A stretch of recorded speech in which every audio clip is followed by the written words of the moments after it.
go to SPY for me really quick and just go to today and put up only VWAP and then make it like a new chart if you can, down there at the bottom. Sure. Should I save this as a new drawing set first? How do I do this? That one will be saved as default. Okay. Oh, I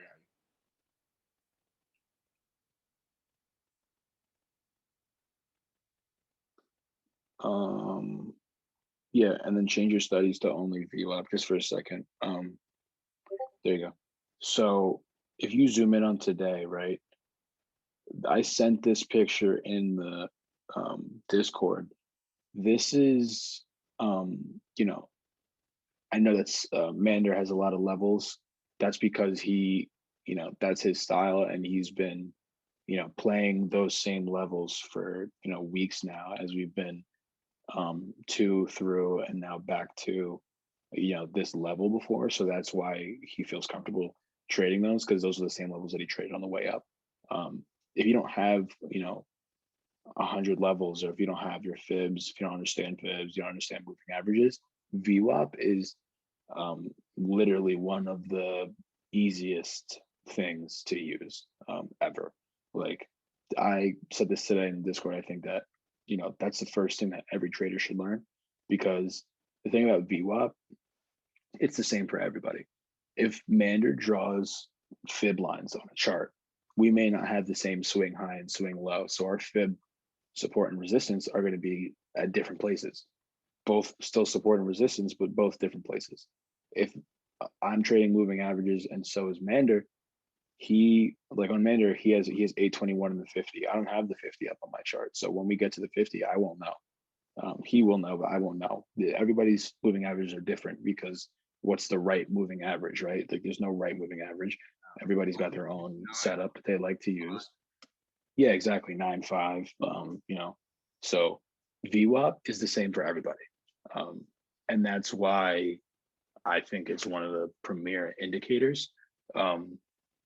And not only that, but institutional traders, when somebody's trying to fill a big order, a lot of the times, especially because nowadays this is automated, they'll use VWAP to enter their positions. It's called VWAPing into your position, right? So whenever the price gets near or around VWAP, it'll start executing the order so that you get a solid price on the day. Because if you're trying to buy 1 million shares of SPY, you don't want to buy on that swing low down there at 4:44 in the morning. You don't want to buy on that swing low. The VWAP is usually going to be somewhere in the middle of the day. And so a lot of times when institutional buyers are processing their orders, they'll just VWAP in, throughout the course of the day, give me my shares at the variable weighted average price. And programs are built around that to do that. And so a lot of times, whether it's up or down, you'll see reversals, you'll see some consolidation around VWAP. VWAP is always going to be in play, regardless of what you're trading. And so, as you can see here, what is it, 12 o'clock? It looks like exactly 12 o'clock. We got a huge flush in the morning. I know Mander was on that first flush.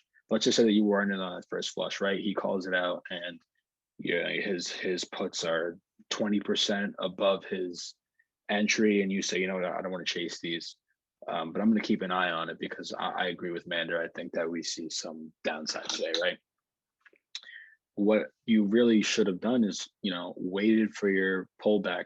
When you're going up, you wait for a pullback. When you're going down, you wait for a rally, you wait for a pop, whatever you want to call it. Around 11:40 there, like he has, we start to get that pop moving back towards VWAP, right?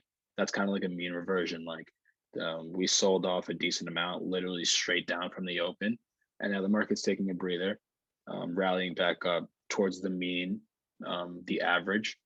That's a mean reversion right there. And then, as you can see, we test the VWAP, actually break above it, get a nice little false breakout that I'm sure crushed a lot of people who are hopping in the calls. But then eventually we do reject the VWAP and we set a new low. That, if you had entered right there, you would have easily cleared 50% on any puts that you entered. right there, probably more. And so, using VWAP to enter your trades, I would say like 75% of the calls that I make in the Discord have something to do with VWAP, whether it's curling off VWAP. I know you guys see me say that a lot of times. XYZ is curling off of VWAP. To the upside, if you rip off the open, you want to see a pullback to that VWAP area, and that's where I'll usually get into my calls. If I see some support there, some volume coming in, that's where I'll get into long calls. And then on the short side, just like we have here, you want to see, rally, a pop, whatever you want to call it, back up to the VWAP, and then a rejection. I would say that 1 to 3rd candle after we close above the VWAP. Looks like a little bit like after 12, like, yeah, like right in that range. That would show me right there, okay, we got above the VWAP, and then we couldn't find any sort of support. Like, we don't break the high of the candle closes above VWAP. What is this, 5-minute chart? Candle closes above VWAP. We don't break above that closing, the wherever we close at, we don't break above that closing price. We don't even retest it. We actually test VWAP, find a little support, and then it's just straight down from there. That is, textbook in terms of what you want to see, like a decent spot for you to enter your intraday puts in the situation in particular. So I would say just, if you're a newer trader, one of the best things you can do for yourself is, well, number one, sit on your hands. Number two, get this VWAP up and take theoretical trades in your head. You're watching Tesla in the morning, it rips, and you say, okay, when it gets back to VWAP, find your strike price, whatever calls you want to take. When it gets back to VWAP, I'm going to, write out the price of the 700 calls. I'm going to see what it's at. And I'm going to, wait till the end of the day and see how that trade would have performed. Did we get a bounce off of VWAP? If we didn't get a bounce off of VWAP, what value did the calls go to? If we did get a bounce off the VWAP, where would I have taken profits? Kind of structure your thinking like that, so that when it's time to, put your real hard-earned money into the market, you kind of have a basis off of which you can, approach these trades and generate your ideas with some sort of confidence. Yeah, this actually segued perfectly too. I wasn't even thinking of this because the 442s I just spoke, or the 444s I just spoke of earlier that I got stopped out at 20%. This is right where I entered. So I got this big candle down here. I jumped in probably halfway through this candle down because we didn't exactly touch VWAP, but I was figuring this was our pullback to VWAP for another push down to the lower bound here. So I jumped in halfway through this candle around 11:50. And then when you saw me and Coach both got stopped out, I got stopped out as this pushed back above VWAP. So I was down, I got stopped out at my minus 20% stop loss up here. This is when I re-entered the 448s around 80 when we broke back again through VWAP. So this is actually what I had. That's exactly the candle I was talking about. That's exactly the candle I was talking about. That I said this confirms your rejection of VWAP. That's the exact candle. We try and break above it, and then we can't. And then we close below it with some conviction. Closed above it, and then finally pushed through it and closed under VWAP. So that is literally as textbook as it gets. You found support, you pushed under it, closed above it again, and now you finally broke through. So this was the candle I entered the 444s again. I wasn't playing levels when I entered these. I had the VWAP up on my screen, and then this gave me my entry, and then that's when I switched back and I used the levels that I have on my screens here to scale out along the way at different, because I love VWAP for entries. My only thing is, like, if I scaled out here at every tap here, then there's a lot of times I would scale out and then we would go back for a VWAP test. Like, there's no certainty in saying like this is going to continue and keep pushing down on the lower bound. Right. And for you guys who haven't used VWAP before, this purple line in the middle here is your actual VWAP. I don't know if these have specific names. I just call these upper and lower bounds. These are usually where you'll test and then reverse off of back to the VWAP before continue again for another reversal in either way. So if we were bullish, you would be pushing the upper bound back to the VWAP, bullish upper bound again. But I don't even have the bounds on mine. I only have the middle VWAP. I mean, they're useful.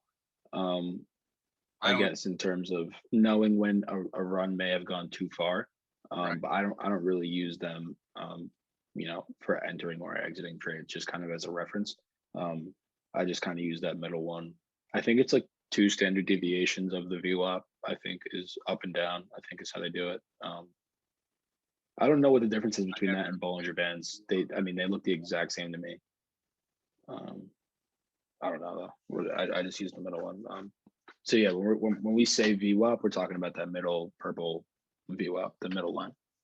Yeah, so that was my perfect that was my entry there, and that's how that play corresponded. But yeah, as he just said, like I never use these for scale outs because for whatever reason, my standard settings throw these up here.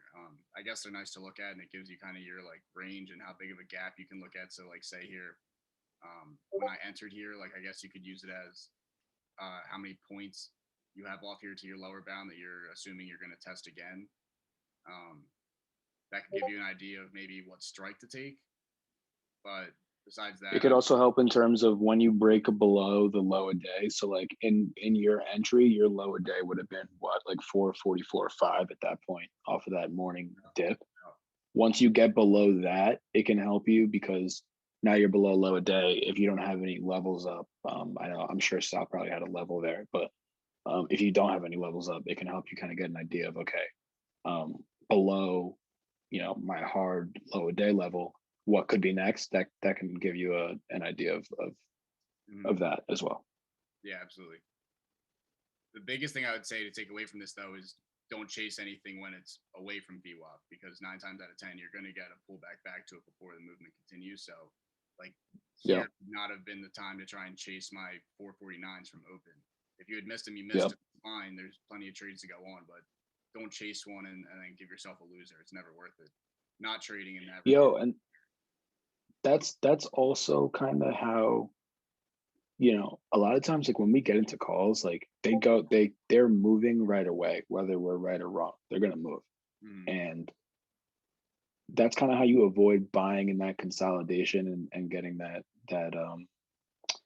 theta crush, especially when you're buying zero data expiration.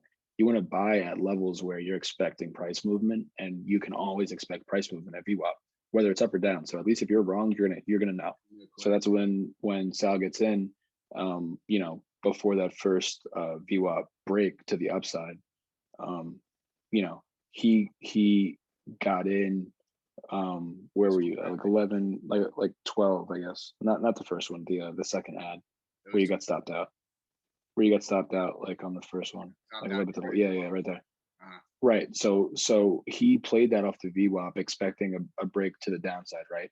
And he didn't necessarily get that on the first try, but at the same time, he knew, okay, we just um tested VWAP.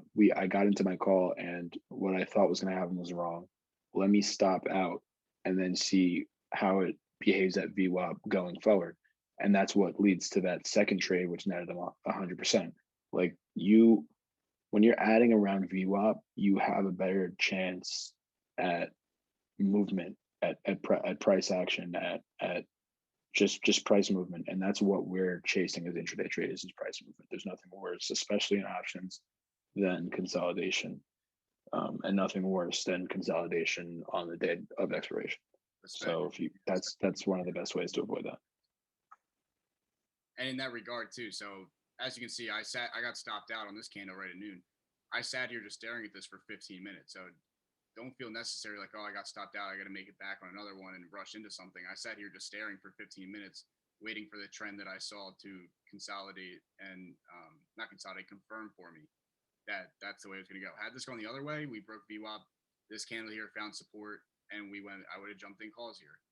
And I would have played this through my levels. For someone else, you could play this to the upper bound, scaled out along the way.